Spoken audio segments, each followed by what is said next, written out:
October 15th is the date of the Minecraft Live, and according to them, they're going to make sure that the features which are shown will have come really far in the development process.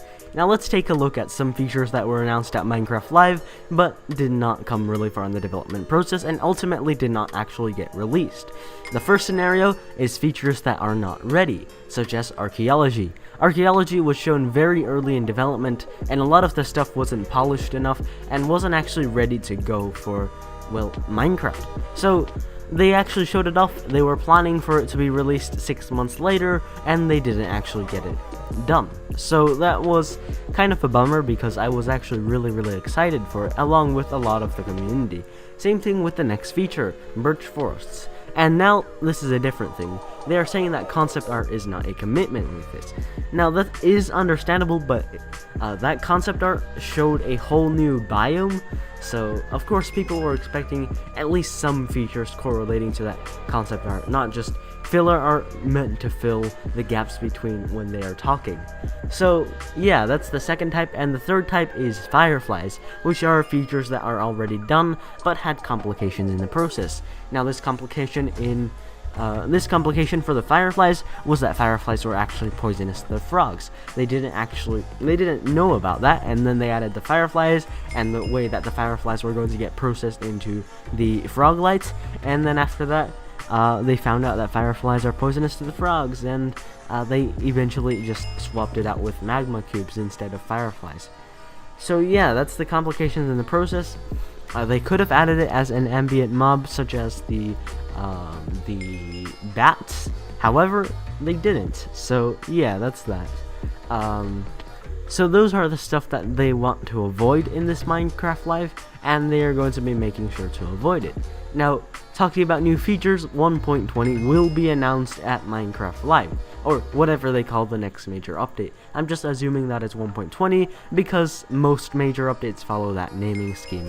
So 1.20 will be announced. However, I think that the first snapshots will arrive, most likely are going to arrive in early 2023, because when an update is announced and they're showing off some new features, they also need to get it polished. Even though these features are late in development, they also need to iron out some bugs and polish it up to get it ready for release. And after it's ready for a release, they're also going to take a spring break like they usually do, and it will probably be ready by January or February of 2023. And speaking of new features, the mob vote. The mob vote is going to be moved from the Twtr to the launcher. The launcher will have its own Minecraft Live tab, and I don't know that much about it. However, the leaks have shown that there's going to be the 3 mobs for the mob vote there. We don't know what the 3 mobs are because currently they're just 3 placeholder mobs from last year, which are the Allay, the Copper Golem, and the Glare.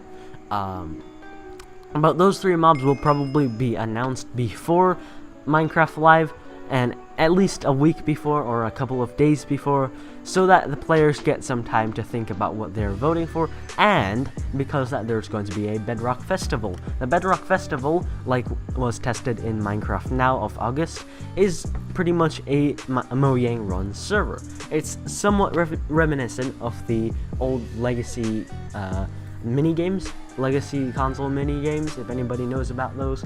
I actually didn't play any of those, but IVX Toycat, who actually did play those, has said on one of his videos that it is reminiscent of the legacy console minigames, or the legacy console combat. I forgot what they were called.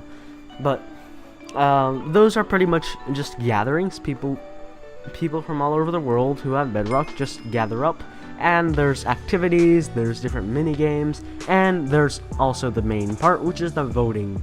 The voting, you can vote for whatever mob that you want, and it somehow takes the vote from Minecraft and registers it to your account in the Mojang databases. So that's pretty cool. And aside from the Bedrock Festival, there's of course going to be the voting place in the Minecraft Live tab of the launcher.